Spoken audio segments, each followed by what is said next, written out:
வணக்கம், welcome back to my Karaikudi Chettinad kitchen. Viewers, subscribers அனைவருக்கும் இனிய கிறிஸ்மஸ் புத்தாண்டு நல்வாழ்த்துக்கள். இப்போ நம்ம ப்ளம் கேக்கு கிறிஸ்மஸ்க்காக பண்ண போகிறேன். அதுக்கு என்னென்னு சொல்கிறேன்.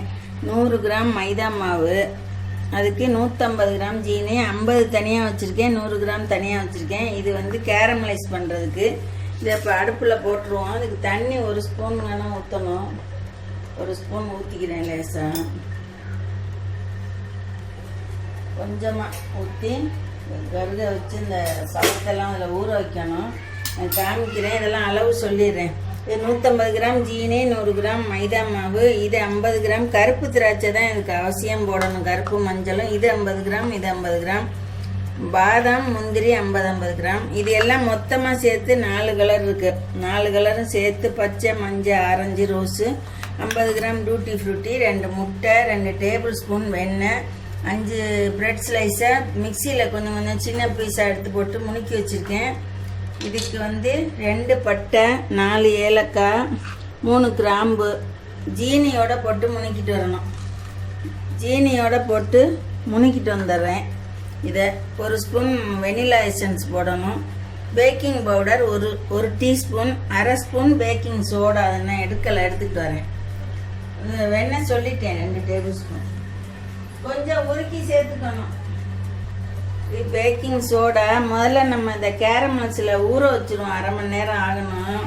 அந்த சுகரை கேரமலைஸ் பண்ணி அதில் ஊற வச்சிடுறேன். இந்த டூட்டி ஃப்ரூட்டியும் கிஸ்மிஸையும் 1/2 மணி நேரம் ஊற வைக்கணும். இதை 1/2 ஸ்பூன் போடணும் பேக்கிங் சோடா. அப்புறம் எல்லாம் அளவெல்லாம் டிஸ்கிரிப்ஷனில் போடுறேன். இதை முணுக்கிட்டு வந்துடுறேன். ஜீனியை நைஸாக பைன் பவுடராக மிக்சியில் போட்டு இந்த பட்டை சின்னமாக இந்த அளவு 2 போடலாம். சின்னமாக இருக்குன்னு ஒடிஞ்சிருச்சு. 4 ஏலக்காய், 3 கிராம்பு எல்லாத்தையும் போட்டு ஃபைன் பவுடராக முணுக்கிட்டு வந்துடுறேன். நான் இப்போ ஜீனி அடுப்பில் வச்சுருக்கேன். ஒரு நான்ஸ்டிக் கடாயில் தான் வச்சுருக்கேன். அது கொஞ்சம் தேன் கலராக வரும். வரையில் காமிக்கிறேன். நான் வேறு ஒன்றும் பண்ண வேண்டாம், அதுவாகவே வந்துடும்.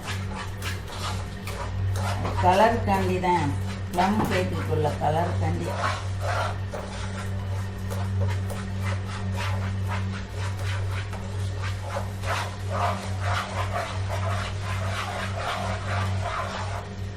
இல்லை, லேசாக கலர் மாற ஆரம்பிக்குது. அப்படியே மாறிடும். ரொம்ப கருகிடுச்சுன்னா தீஞ்சிடும், கரிஞ்சிடும். பார்த்துக்கிட்டேன். இங்கே தான் நிற்கணும் பக்கத்தில் அடுப்பில். ஏன் போயிடாது. இப்போ கலர் கொஞ்சம் மாறி விடுங்க. இந்த சீனி முணுக்கிட்டு வந்தாச்சு. பட்டை பொடியெலாம் நல்லா வாசமாக இருக்குது. இது வந்து கலராக வரட்டும். கொஞ்சம் கலர் மாறும், தேன் கலராக வரும். இந்த காமிக்கிறேன்.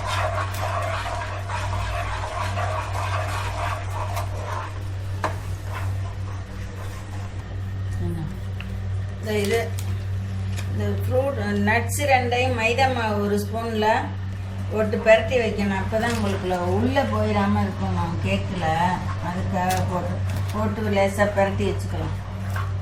இந்த மைதாவை சளிச்சு வச்சுட்டேன். 100 கிராம் சளிச்சுக்கணும். எல்லாத்தையும் போடையில் காமிங்க. பாருங்க, கலர் மாறுது. கொஞ்சம் தேன் கலர் வரணும். இல்லை, பக்கத்துலேயே தான் நிற்கணும். டக்குன்னு நீ வந்துடும், கரிஞ்சிடும். அப்புறம் இந்த கலர் மாறவும் தண்ணி பக்கத்தில் வச்சுருக்கேன், அதை ஊற்றிக்கிறேன். கொஞ்சம் தேன் கலர் வரணும். அப்படி தான் நல்லாயிருக்கும் நம்ம டிஷ்ஷு. இப்போ வந்துருச்சு, போதும். நான் இந்த பக்கம் கொஞ்சம் சுடு தண்ணி வச்சுருக்கேன், 1 டம்ளரு. மெதுவாக கையில் பட்டுக்காம மெதுவாக ஊற்றணும். இது அடுப்பு வேணாலும் அமர்த்திக்கலாம். அது கொதிச்சுக்கிட்டே இருக்கவும் ரொம்ப கொதிக்கும்.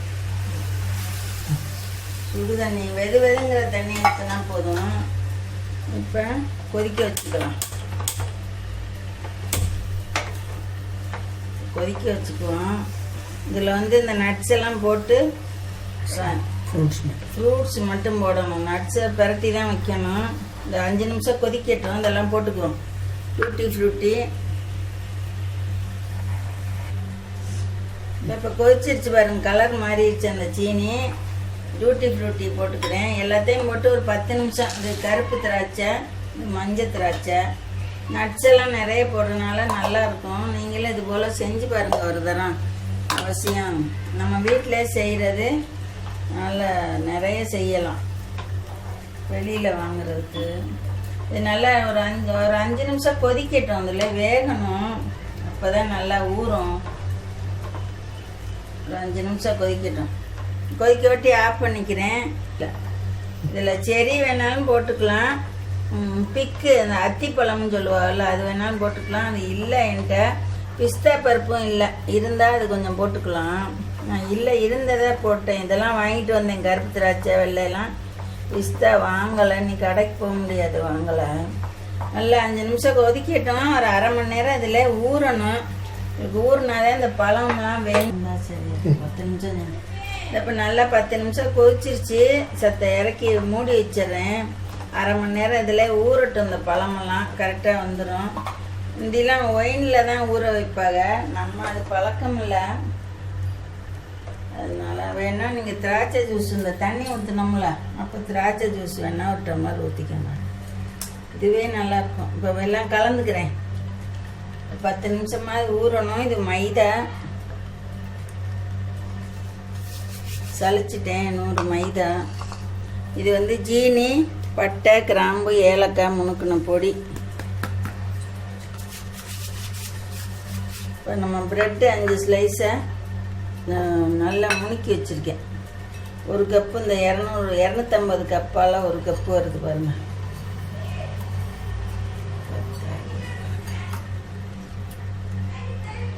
இப்போ எல்லாம் கையால் ஒரு தரம் கலந்துக்கிறேன். இந்த விஸ்க்கு 10 நல்ல கையால் கலந்துக்கிறேன். அப்புறம் வேற ஒரு கரண்டி எடுத்துக்கிறேன். நல்லா எல்லா இடமும் கலந்து விட்டுருவோம். நீ இது போடணும், இந்த நட்ஸ் எல்லாம் போட்டுக்கிறேன். பேக்கிங் பவுடரும் பேக்கிங் சோடாவும் போட்டுக்கிறேன். பேக்கிங் பவுடர் 1 டீஸ்பூன் போடணும்.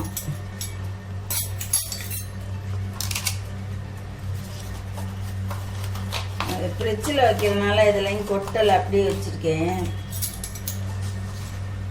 அப்படி மட்டமாக 1 ஸ்பூன் போட்டுக்கிறேன். பேக்கிங் பவுடர் போட்டேன். Baking soda 1/2 spoon. இந்த இதில் அளவு கரண்டி வாங்கிட்டீங்கன்னா ரொம்ப விலை இல்லை, சும்மா 150 250 ரூபா தான் எல்லாம் வந்துடும் அந்த கப்போட. இதையும் இப்படி எடுத்து இப்படி மட்டமாக்கி இது ஒரு 1/2 ஸ்பூன் பேக்கிங் சோடா எல்லாம் போட்டேன். இப்போ எல்லாத்துக்கும் ஒரு கரண்டி எடுத்து கலக்கிக்கிறேன். கரண்டியால் மெதுவாக, அது கண்ணாடி பவுல், எல்லா இடமும் படுற மாதிரி கலக்கிடுறேன். மெதுவாக கலக்கிட்டு இந்த பட்டரை லேசாக கெட்டியாக இருக்குது, ஃப்ரிட்ஜில் வச்சுட்டேன். லேசாக லூஸ் பண்ணிவிட்டு மெல்ட் பண்ணி தான் ஊற்றணும். லேசாக கொதிக்க விட வேண்டாம். அந்த இது உருகணும், அப்போ தான் நமக்கு கலக்கம் எல்லாத்தோடையும். லூஸானால் போதும்.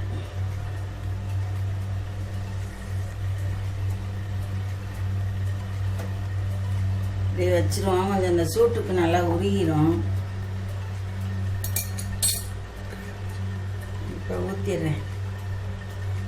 Butter 2 table spoon. இப்போ நான் முட்டையை உடச்சி அதில் ஊற்றிக்கிறேன்.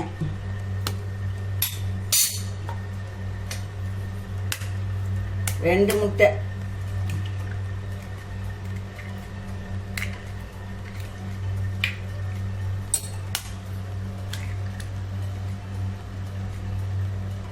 ரெண்டு முட்டை. இப்போ இந்த பருப்பு எல்லாத்தையும் போட்டு நல்லா பீட் பண்ணிடுவோம். அதில் மெதுவாக ஒரே பக்கமாக தான் சுற்றணும்.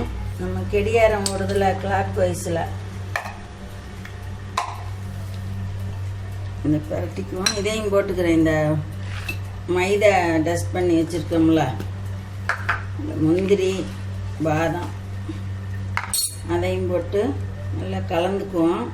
கொஞ்ச நேரம் ஊறட்டும். இந்த இது நம்ம இது திராட்சையெல்லாம் ஊற வச்சோம்ல, அந்த ஜீனி பாகில் கேரமல்ஸ் பண்ணதில் அதை ஊற்றணும்.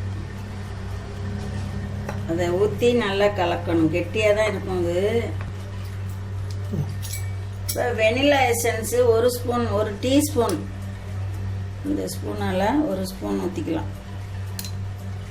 வெனிலா எசன்ஸ் தான் கேக்குக்கு நல்லாயிருக்கும், அதே ஊற்றிக்கோங்க. இப்போ நம்ம ஊற வச்சோம்ல கேரமலைஸ் பண்ணி, அதெல்லாம் சேர்த்துக்கிறேன். இதில் ஊறிடுச்சு ஒரு 1/4 மணி நேரமாக.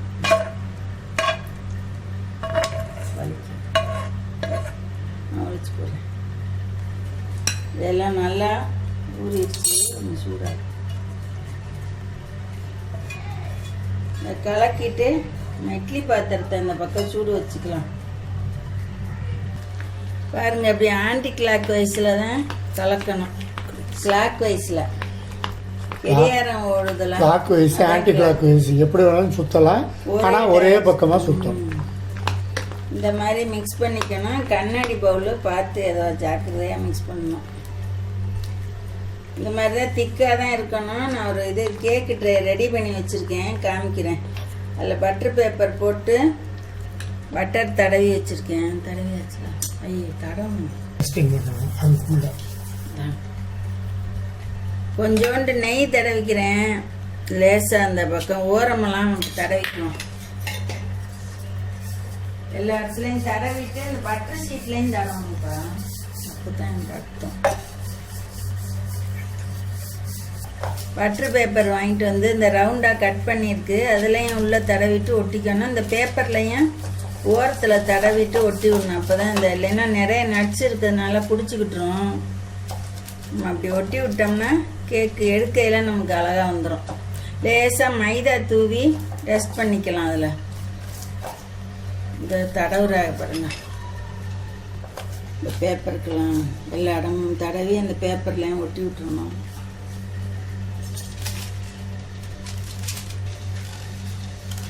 அதெல்லாம் உள்ள தடவிடும். லேசாக மைதாவை அப்படி போட்டு முட்டங்கிட்ட ஒரு ஆட்டாட்டுனா டஸ்ட் பண்ணிங்கன்னா அதில் ஒட்டிக்காமல் வரும். ஒரு இட்லி பாத்திரம் போட்டிருக்கேன், அதில் ஒரு 2.5 டம்ளர் தண்ணி கொதிக்க வச்சுருக்கேன். நல்லா கொதிக்கட்டும். மேலே வச்சுட்டு இந்த கேக் டின்னில் ஊற்றி வச்சுட்டு அடுப்பை குறைச்சிக்கலாம். குறைச்சி வச்சு 1 மணி நேரம் வைக்கணும். மைதா எடுத்துக்கிறேன். கொஞ்சமாக மைதா டஸ்ட் பண்ணிக்கலாம். பாருங்க, லேசாக எல்லா பக்கமும் படுற மாதிரி போதுங்களா?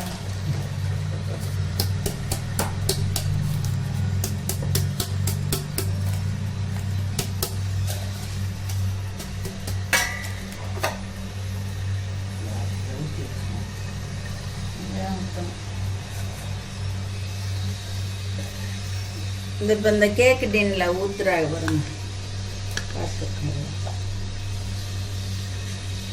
இந்த மாதிரி திக்காக தான் இருக்கும். எல்லாத்தையும் நல்லா வலிச்சு இதில் போட்டுக்கிட்டு டேப் பண்ணி விட்டு வைக்கணும். எல்லாம் சுத்தமாக வலிச்சு வச்சிடலாம். வலிச்சு வெட்டி காட்டுறேன் பாருங்க. இப்படி டேப் பண்ணிட்டு வைக்கணும். இட்லி சட்டியில் தண்ணி கொதிக்குது, இந்த மாதிரி டேப் பண்ணிட்டு, அப்போ தான் ஏர் பபிள்ஸ் இருந்தால் நல்லா வராது. அதனால தான் இப்படி தட்டிட்டு, இப்போ நல்லா கொதிக்குது. நான் இட்லி தட்டு மூடியே, நீங்கள் ஓவன்லாம் வேண்டாம், இட்லி தட்டு மூடியை இப்படி வச்சுட்டு அது மேலே வச்சு ஒரு மூடியை வச்சு மூடி வச்சிடணும். அவ்வளோதான். 50 நிமிஷம் நல்லா கொதிக்குது. இப்போ கொஞ்சம் சிம்மில் வச்சுக்கிறேன், கொஞ்சம் அடுப்பை மீடியமாக வச்சுக்குவோம். இப்படியே 50 நிமிஷம் இருக்கட்டும். அப்புறம் திறந்து பார்ப்போம், கத்தியை ஒன்று உள்ளே விட்டு பார்ப்போம். மாவாக இருந்துச்சுன்னா இன்னும் ஒரு 5 நிமிஷம் ஏதோ டூத் பிக்காக குச்சி ஏதாவது ஒன்று விட்டு பார்க்கலாம்.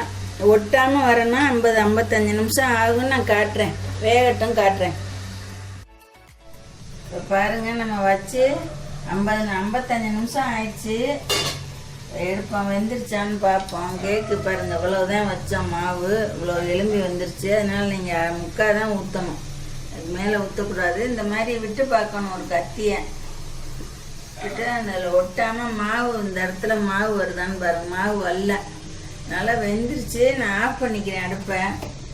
கீழே தண்ணி நல்லா 3 டம்ளர் வச்சுருங்க, இல்லைன்னா தூரில் பிடிச்சிரும். ஒரு தரம் திறந்து பார்த்தேன், தண்ணி இருந்துச்சு, அப்புறம் வச்சுட்டேன். ஆறட்டும். நல்லா ரைஸ் ஆகி வந்திருக்கு பாருங்க.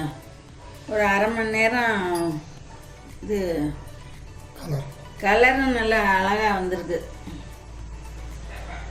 அரை மணி நேரம் ஆறட்டும், நான் அப்புறமா எடுத்து காமிக்கிறேன். இப்போ எடுத்து என்ன ஒட்டிக்கும், கொஞ்சம் ஆறிட்டா நம்ம சுற்றி கத்தியில் எடுத்து விட்டு பிளேட்டில் வச்சுட்டு காமிக்கிறேன். இப்படி ஆற வச்சுருவோம். இப்போ பாருங்கள், நல்லா பஞ்சு பஞ்சாக இருக்குது கேக்கு. பாருங்கள், கடையில் வாங்கின ப்ளம் கேக் மாதிரியே வந்திருக்கு. நீங்கள் இந்த ஜாமான்லாம் நான் அளவுகள் ரொம்ப முக்கியம். நான் அதை டிஸ்கிரிப்ஷன் பாக்ஸில் கொடுக்குறேன். நீங்களும் இது அதே போல் ஒரு தரம் செஞ்சு பாருங்கள். இட்லி சட்டி எல்லார் வீட்லேயும் இருக்கும். உப்பில் போடுறது கூட நம்ம கவனிக்காமல் விட்டால் கீழே தூரில் பிடிச்ச மாதிரி ஆயிரும் கேக்கு. இது ஒன்றுமே ஆகாது, நல்லா இருக்குது சாஃப்டாக. நான் அப்புறம் ஆற ஒட்டி உங்களுக்கு வெட்டி காமிக்கிறேன். கொஞ்சம் அரை மணி நேரம் ஆற விட்டீங்கன்னா நல்லா அடுக்க வந்துடும். பாருங்கள், இப்போ கேக்கு ஆறிடுச்சு. அது கலர் பாருங்கள், கலர் நல்லா அட்டகாசமாக வந்திருக்கு, கடையில் மாதிரியே. இப்போ இந்த இன்னொரு பிளேட்டில் மாற்றி மாற்றிக்கிறேன்.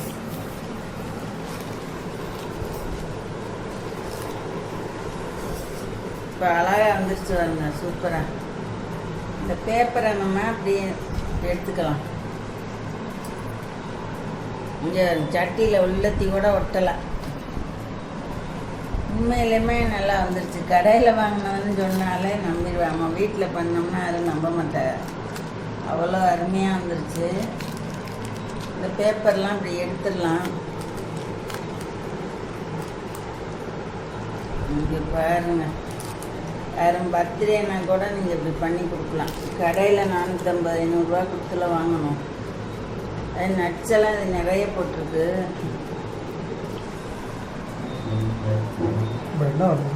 அங்கே எங்கே வச்சிருங்க, இன்னொரு எடுத்தாச்சுல்ல. நான் அதை எடுக்கலாம். அந்த இது போடணும். இப்போதான் பாருங்க, நம்ம எடுத்த கேக்கு 807 கிராம் வந்துச்சு.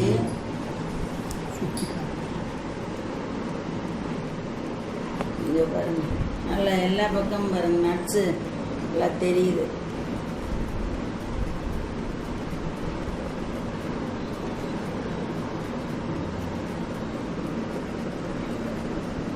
வெட்டி காமிக்கிறேன்.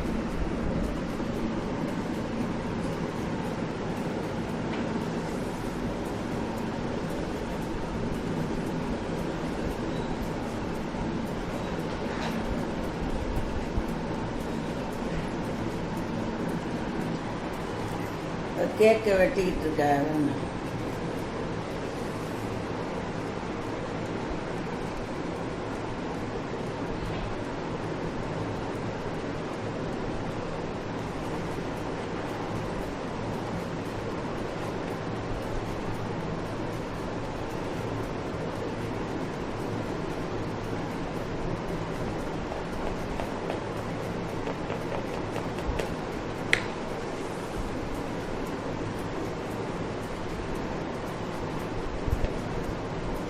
பருப்பு இருக்குது, வெட்டப்படணும்.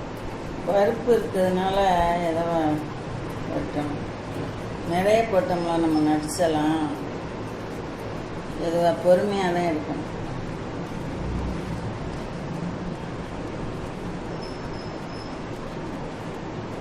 கொஞ்சம் ஆரோட்டி அதுவே வந்துடும். இப்போ தான் 20 நிமிஷம் ஆகுது ஆஃப் பண்ணி.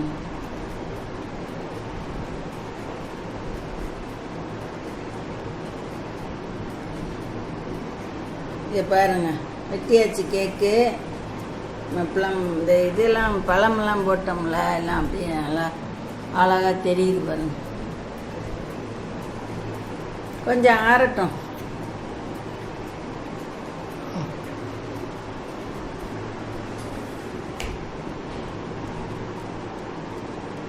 இப்போ கொஞ்சம் ஆறவும் நல்லா எடுக்க வந்துருச்சு பாருங்க.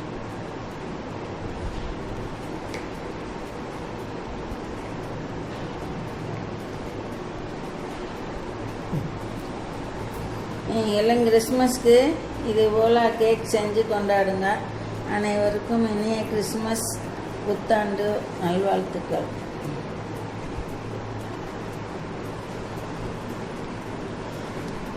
பாருங்க, நல்லா சாஃப்டாக இருக்கு, நல்லா சாஃப்டாக இருக்கு. பஞ்சு போல் அந்த நிறைய நட்ஸ் இருக்கவும்